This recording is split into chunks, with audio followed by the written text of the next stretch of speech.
That's pretty good. Two great leaders of the world in a very short period of time.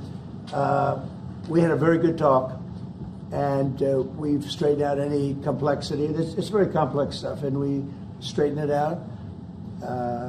The agreement was we're going to have Scott and Howard and Jameson will be going and meeting with their top people and continue it forward. But no, I think we have everything. I think we're in very good shape with China and the trade deal.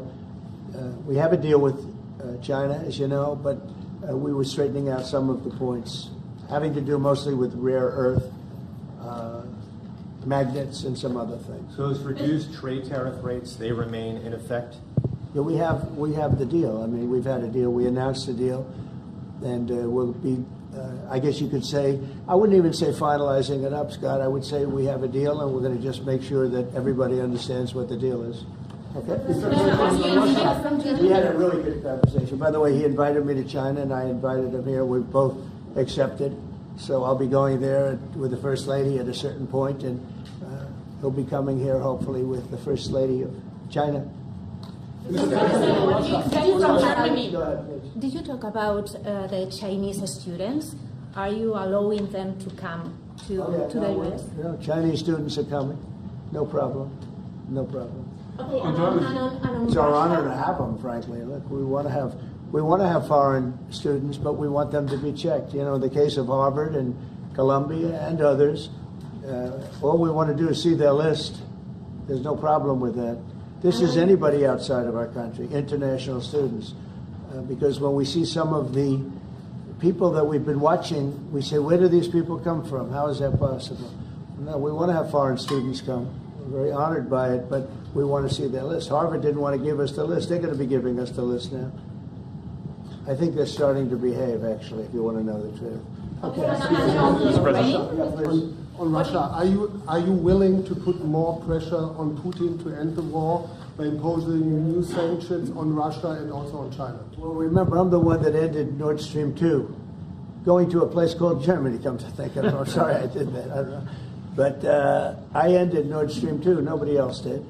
And then when Biden came in, he immediately approved it. That's the largest, essentially the largest pipeline in the world, going to Germany and other countries. And by the way, we have so much oil and gas, you will not be able to buy it all. I mean, you literally, we have so much, and I hope we're going to make that a part of our trade deal because we have more than anybody else. We have actually the most, by far in the world, probably double what anyone else has. So we'll work on that. I'm sure that's something we'll discuss today.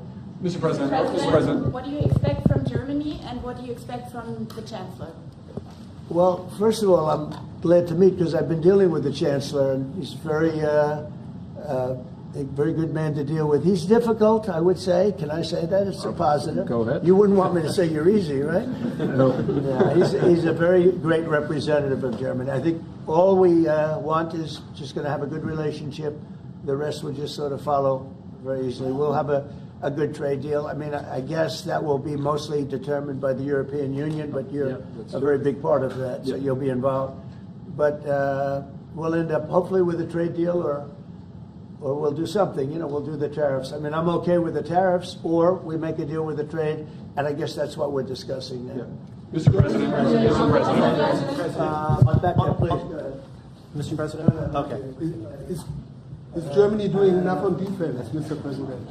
Is Germany doing enough on defense? What? Defense spending. Is Germany doing enough on defense? The Chancellor wants to. Is Germany doing enough on Chancellor wants to defense? spend 3.5. Well, I don't know. I mean, I haven't discussed it very much. I know that you're spending more money on defense now, and quite a bit more money, and that's a positive thing. I'm not sure that General MacArthur would have said it's positive. You know, he wouldn't like it, but I sort of think it's good. You understand what I mean by that? Absolutely, I understand. He made a statement, never let Germany rearm. And I said, I always think about that when he says, sir, we're spending more money on defense. I say, oh, is that a good thing or a bad thing? I think it's a good thing. But, you know, at least to a certain point. There'll be a point when I'll say, please don't arm anymore if you don't mind. We'll be watching him. I'm kidding. Mr. President. Mr. President Biden, Mr. President. Yeah, Biden, you say Biden? Your predecessor dismissed your autopen investigation. He said he made all the decisions during his presidency. I'm curious your reaction to his dismissal.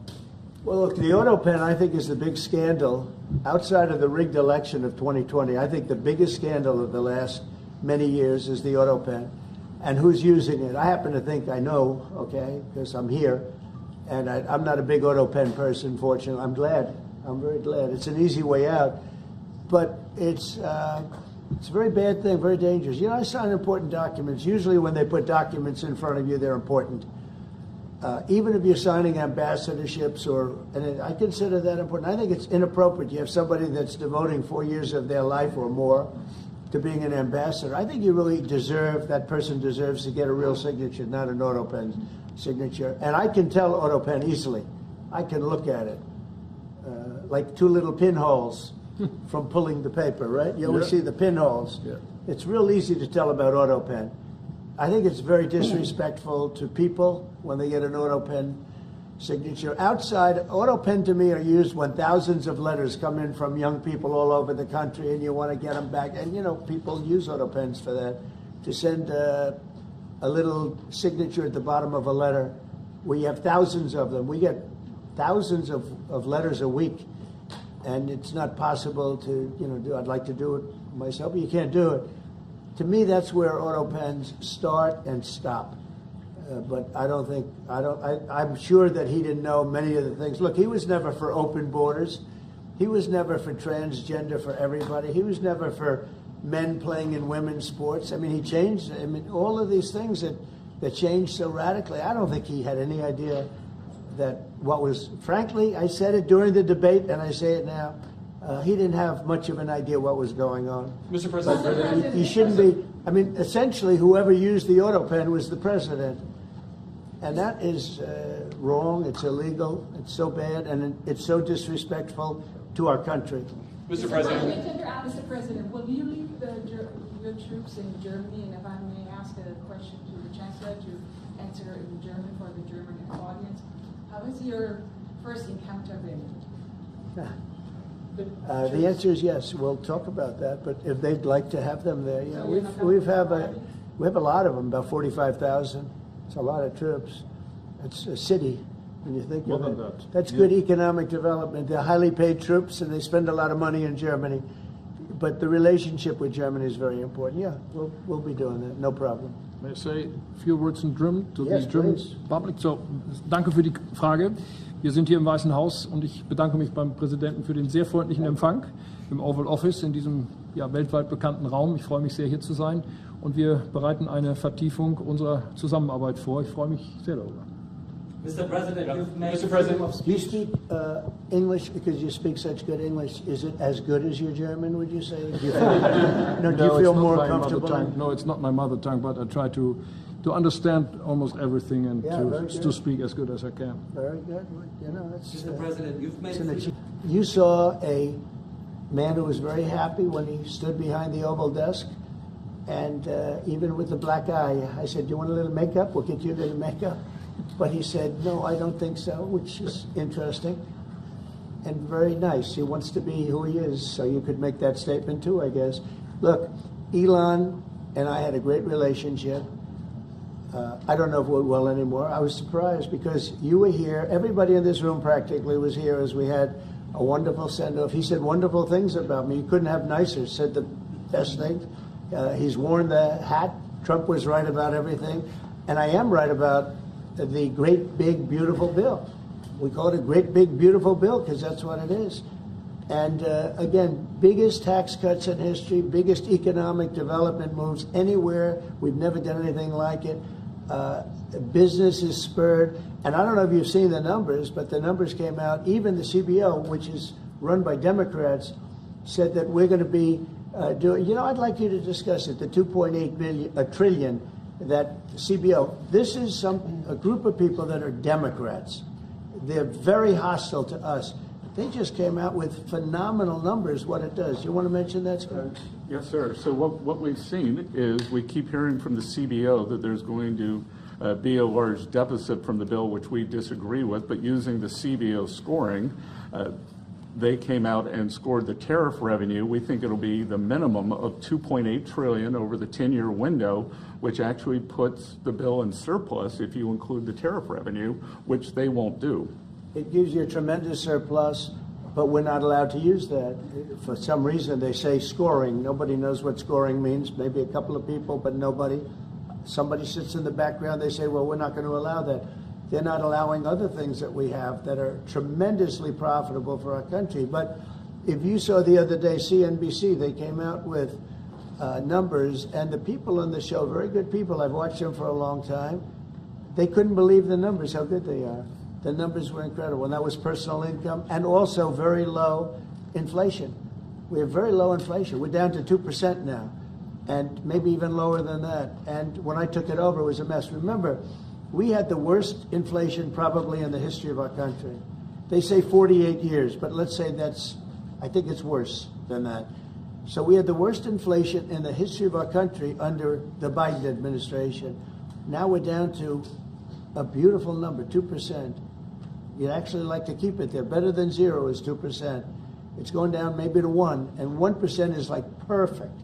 That's perfect. You don't want to have zero for certain reasons that nobody is very interested to listen to. But we have almost perfect inflation. Grocery prices are down.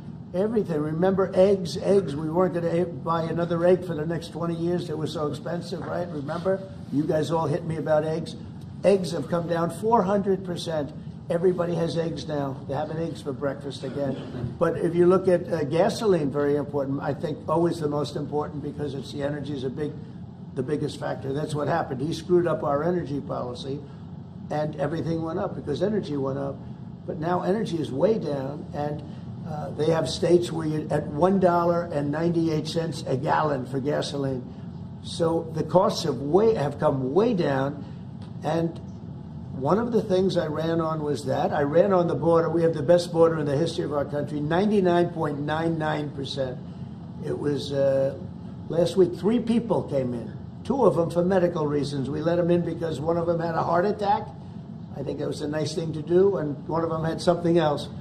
So we've never I had very good numbers for 4 years, but we really topped it. And I want to thank Christie and Tom Homan. They've done a fantastic job. But nobody mentions that anymore. Remember, a few months ago, the border was a total disaster. People were coming in by the hundreds of thousands of people a day, a week, a month. I mean, we had a month, 2 million people came in 1 month. The border was being overrun, and a lot of bad people, criminals, murderers, drug dealers. We had some of the worst people in the world coming in from all over the world.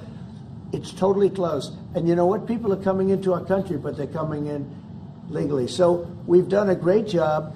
Elon knew that. Elon endorsed me very strongly. He actually went up in campaign for me. I think I would have won. Susie would say I would have won Pennsylvania easily anyway, even if the governor ran, the real governor, not the governor from Minnesota, he's a sick puppy, that guy. That poor guy, I feel sorry for him. But they made a bad choice with him. But if you pick Shapiro or anybody else, I spoke to him recently about his house being set on fire, which was terrible. But if they picked him, I would have won Pennsylvania. I won it by a lot. But I'm very disappointed because Elon knew the inner workings of this bill better than almost anybody sitting here, better than you people. He knew everything about it. He had no problem with it. All of a sudden he had a problem. And he only developed the problem when he found out that we're going to have to cut the EV mandate because that's billions and billions of dollars. And it really is unfair. We want to have cars of all types. Electric, we want to have electric, but we want to have a gasoline, combustion. We want to have different. We want to have hybrids. We want to have we want to be able to sell everything. And when that was cut, and Congress wanted to cut it, he became a little bit different. And I can understand that. But he knew every aspect of this bill. He knew it better than almost anybody. And he never had a problem until right after he left. And if you saw the statements he made about me, which I'm sure you can get very easily, it's very fresh on tape, he said the most beautiful things about me. And he hasn't said bad about me personally, but I'm sure that'll be next. But I'm very disappointed in Elon. I've helped Elon a lot. To that end, Mr. President, I just want to clarify, did he raise any of these concerns with you privately before he raised them publicly? And this is the guy you put in charge of cutting spending. Should people not take him seriously about spending now? Are you saying this is all sour grapes? No, he worked hard and he did a good job.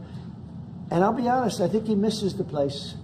I think he got out there and all of a sudden he wasn't in this beautiful Oval Office, and he's got nice offices too. But there's something about this one. I was telling the Chancellor, this is where it is. People come in here, even from Germany.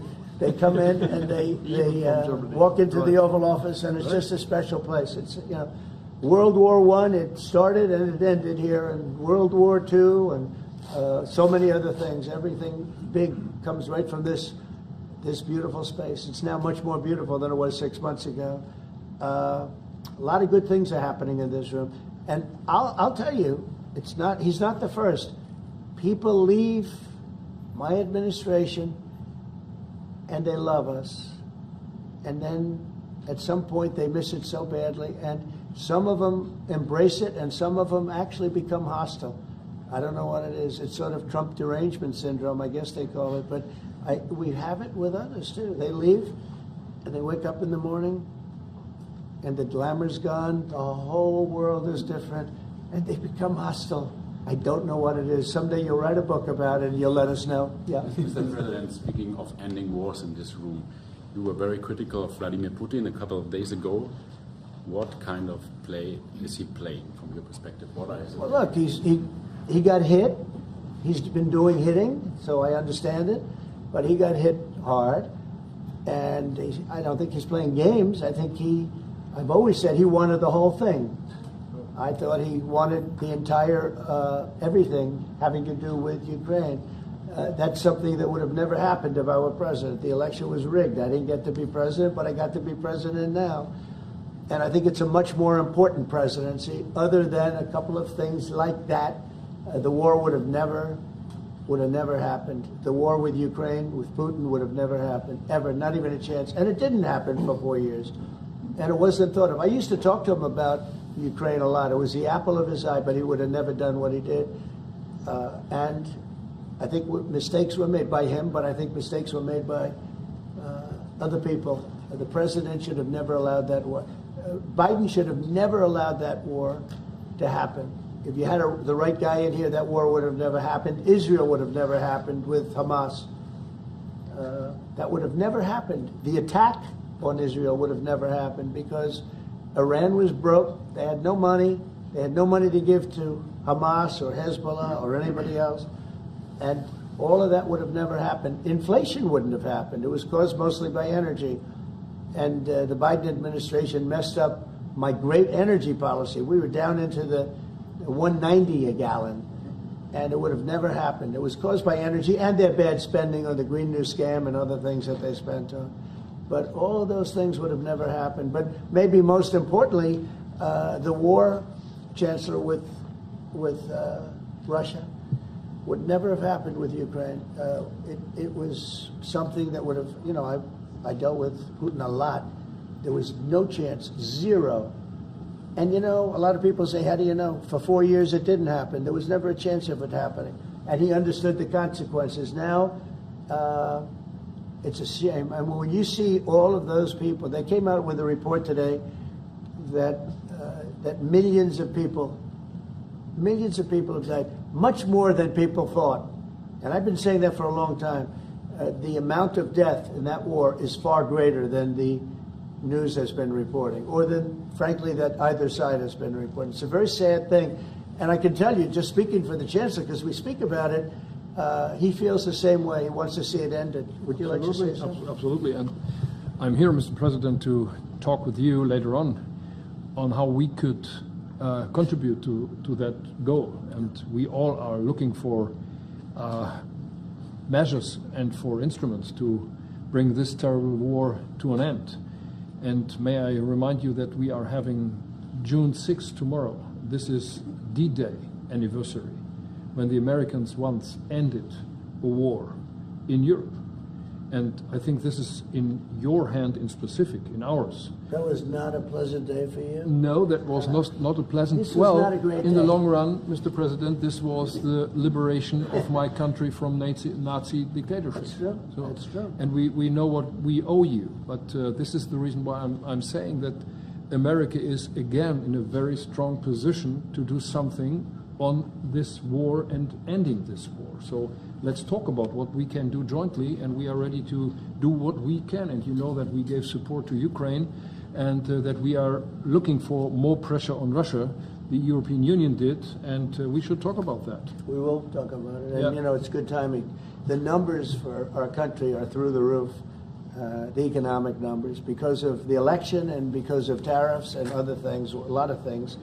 But we've had some of the best numbers we've ever had. They were reported yesterday, the day before, and even today. Country's doing really well. I think that one of the things you'd be most interested in is that 6 months ago, we were having a hard time getting anybody to join our military. I mean, they just couldn't do it. The numbers were record low. We couldn't get people to join the military. It wasn't me. This was before I got there, the past administration. But 6 months ago, a year ago, the numbers were record low. You couldn't get them to join. That included the police. And you couldn't get them to join. Now, we just hit the highest number in the history of our country, we think, but very close, but the highest in the history of our country, recruitment, joining the Army, Navy, Air Force, Marines, Coast Guard, police forces all over the country. What did you do for that? What was the reason? Spirit. They love our country again. You know? You're going to do the same thing. Spirit. We have great spirit is back in our country, and it's very simple. You know, it was only, Susie, 6 months ago, right, that you got reports. You're the one that released them, that you couldn't get anybody to join the military, and now we're stocked. Every service now is packed, and we have waiting lists of people trying to get in, as good as we've ever had in the history of our country. So that's an honor. That's a great honor. Yeah. Mr. President, on the war. On California. You've asked. You've had enough. Go ahead. Mr. President, so would you consider to put more sanctions on Russia? Because this discussion is going on now for weeks and months, and you tweeted about it once, but then nothing happens. So Yeah, when I see the moment when we're not going to make a deal, when this thing won't stop, Is there a in deadline? that moment, yeah, it's in my brain, the deadline. When I see the moment where it's not going to stop, and I'm sure you're going to do the same thing, will be very, very, very tough. And it could be on both countries, to be honest. You know, it takes two to tango. But we're going to be very tough. Whether it's Russia or anybody else, we're going to be very tough. That's a bloodbath that's going on over there. And when I see the moment where I say, well, they're going to just keep fighting. You know, I gave the analogy yesterday when I spoke to President Putin. I had a 2-hour and 15-minute call with him. Sometimes, and this is me speaking maybe in a negative sense, but sometimes you see two young children fighting like crazy. They hate each other, and they're fighting in a park. And you try and pull them apart. They don't want to be pulled. Sometimes you're better off letting them fight for a while and then pulling them apart. And I gave that analogy to Putin yesterday. I said, President, maybe you're going to have to keep fighting and suffering a lot, because both sides are suffering, before you pull them apart, before they're able to be pulled apart. But it's a pretty known analogy. You have two kids, they fight. Sometimes you let them fight for a little while. You see it in hockey. You see it in sports. The referees let them go for a couple of seconds, let them go for a little while before you pull them apart. And maybe, and I said it, and maybe that's a negative because we're saying go, but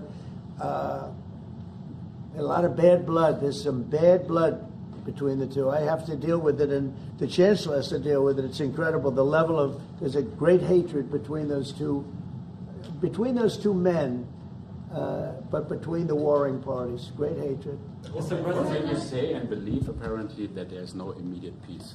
What? That there is no immediate peace. There will be no. Well, I can't. I'd love to have immediate if I could. But why? If I could, but we don't have immediate. You know, it's like I'd love to have that. I'd like it to start right now. We would leave a room if we knew the war could end. We'd say, forget about you guys. Forget about trade, right? Yeah. We'd say, let's go settle it. there's some additional fighting that's going to go on. You know, he attacked, and they attacked pretty harshly. They went deep into Russia, and he actually told me, I mean, I made it very clear. He said, we have no choice but to attack based on that, and it's probably not going to be pretty. I don't like it. I said, don't do it. You shouldn't do it. You should stop it. But again, there's a lot of hatred. And, you know, I'm very proud of the fact that with India and Pakistan, I was able to stop that. And those are nuclear powers. And that was getting close to being out of hand. And I spoke to some very talented people on both sides, very good people on both sides. And I said, you know, we're dealing with you on trade, Pakistan and India right now. I said, we're not going to deal with you on trade if you're going to go shooting each other and whipping out nuclear weapons that maybe even affect us. Because, you know, that nuclear dust blows across oceans very quickly. It affects us. And I said, if you're going to do that, we're not going to do any trade deals. And you know what? I got that war stopped. Now, I hope we don't go back and we find out that they started, but I don't think they will. They were both good. They were well represented. I want to congratulate both countries because, as you know, the leader of India, who's a great guy, was here a few weeks ago. We had some great talks. We're doing a trade deal. And Pakistan, likewise, they have very strong leadership. Some people won't like when I say that, but, you know, it is what it is. And they stopped that war. Now, am I going to get credit? I'll never get credit for anything. They don't give me credit for anything. But nobody else could have done it. I stopped it. I was very proud of that. I wish we could do the same thing with Ukraine and Russia. And at some point it'll happen. I believe that. And if it doesn't happen, or if I see somebody's out of line, if Russia's out of line, you'll be amazed how tough. Remember this. They like to say that I'm friends with Russia. I'm not friends with anybody. I'm friends with you. I'm not friends with them. I want the right thing to happen for our country, for everybody, for humanity. But I'm the one that stopped the pipeline. It's called Nord Stream 2. Until I came along, nobody ever heard, not one person in this room ever heard of Nord Stream 2. You probably did, yes, because it went to Germany. He's the only one knowing that this was a mistake. But I stopped it. I stopped it. Yeah, and you've said that openly. Yeah. It was a mistake because, and I used to go with Angela. I'd say, well, wait a minute. We're spending all this money to defend you against Russia, and then you're giving Russia billions of dollars a month. What kind of a deal is that? You know, which was. But you said it better than anybody else. I appreciate it. But I'm the one that stopped it. And that was the biggest economic development job, if you want to call it that, in the history, think of it, in the history of Russia. That was a massive, it's the biggest pipeline in the world. Going to go all over Europe, not only to Germany. You know, they were Germany, but then they were branching off all over to Europe. Nobody ever heard of, not one person of you heard of it. And I stopped it. It was dead. And then they say, I'm friends with Putin. I got along with him. He respected me, I respected him. It would have never happened. But I stopped Nord Stream 2. When Biden came in, almost the first week, he approved it. He let it be built. And then they say that I wasn't tough on Russia. Putin said to me, you know, you're not tough on Russia. You stopped the biggest, most important job we've ever done. You stopped it. And Biden came in and he let it be built. And I'll tell you what, I'll never forget the day I had it totally stopped. They weren't building. They gave up on it. They weren't able to. And then Biden came in and he let him build. I couldn't believe it. Okay, one or two questions more, please. Any questions? Any question for the Chancellor?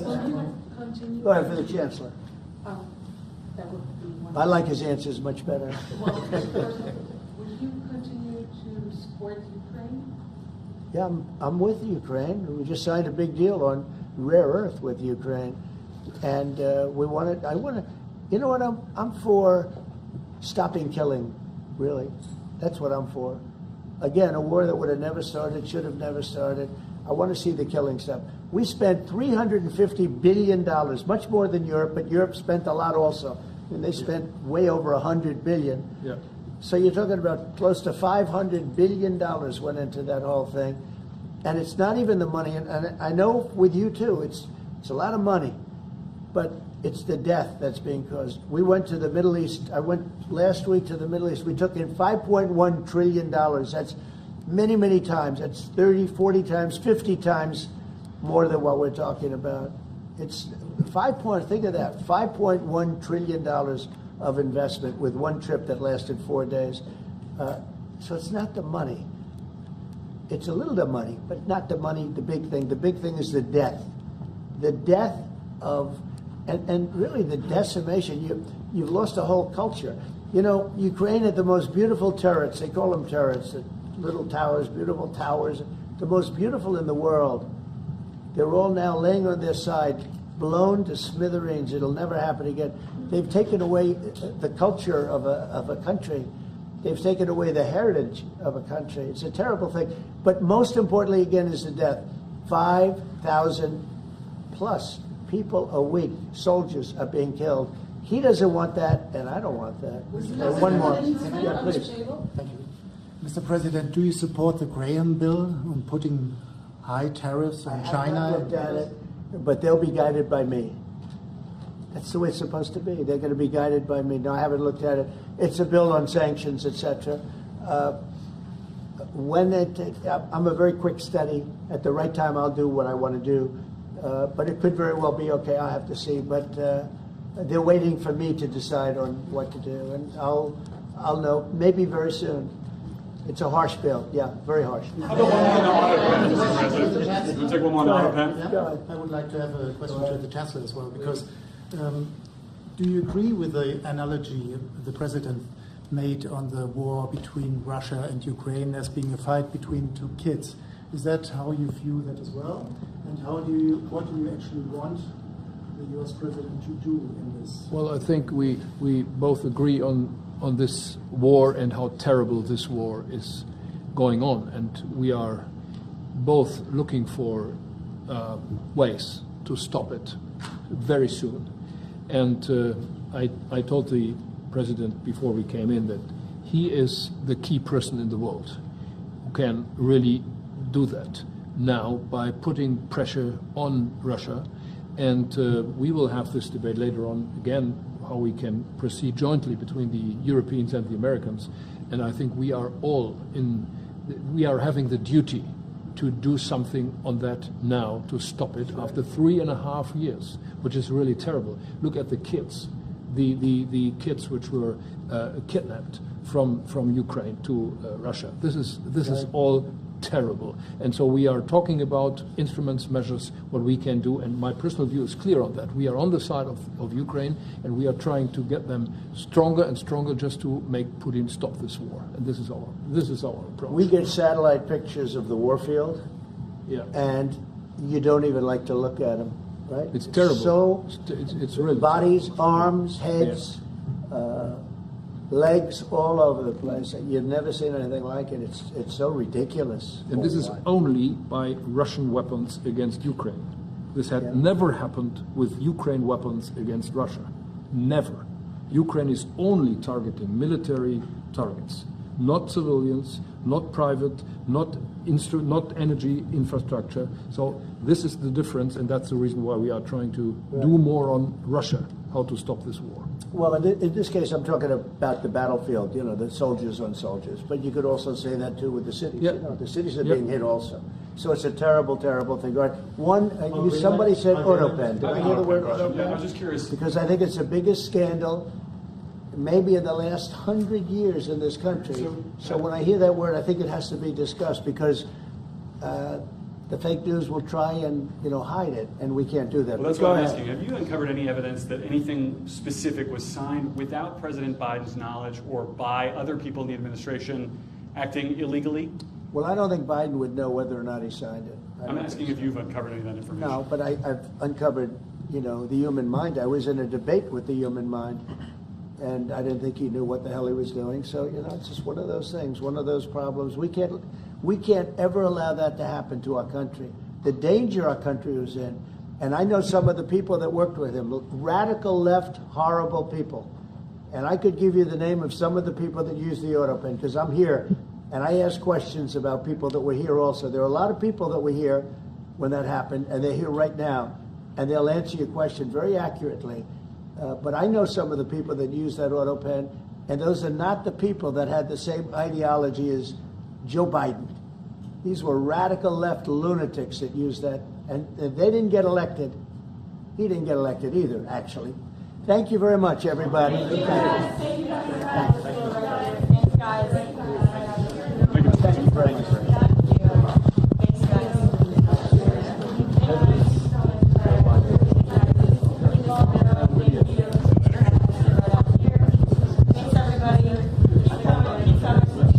I try not to jump to the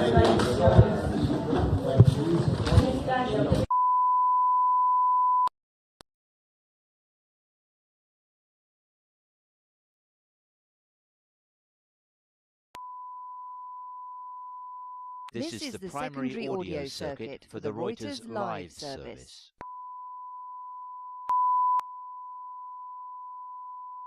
This is the primary audio circuit for the Reuters live service.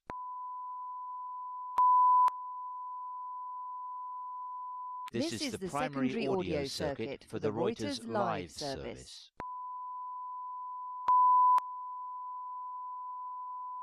This is the primary audio circuit for the Reuters live service.